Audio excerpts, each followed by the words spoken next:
अस्सलाम वालेकुम रहमतुल्लाहि व बरकातहू। बहुत सारी दुआएं आपके लिए।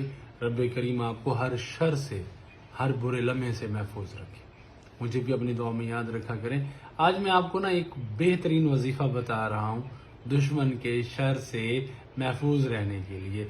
बल्कि अगर आप ये वजीफा रोज़ाना पढ़ा करें तो दुश्मन जब भी आपके बारे में सोचेगा वो एक अजीब सी बेचैनी और खौफ में मुब्तला हो जाएगा।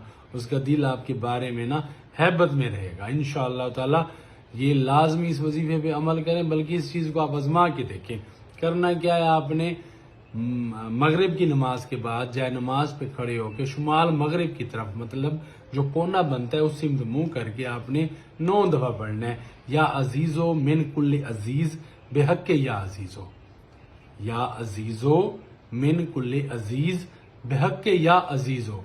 मतलब शुरू वाले अजीजों पे भी पेश पढ़ने, एंड में भी पेश पढ़ने, लेकिन सेंटर में जो दरमियान में नाम आ रहा है उस पे आपने कोई जेर जबर पेश नहीं पढ़नी। मैं फिर पढ़ रहा हूँ, सुन लें। या अजीजो मिन कुल्ले अजीज बेहक या अजीजो। इसे आजमाएं और मुझे अपनी दुआ में याद रखिएगा। अस्सलाम वालेकुम रहमतुल्लाहि व बरकातहू।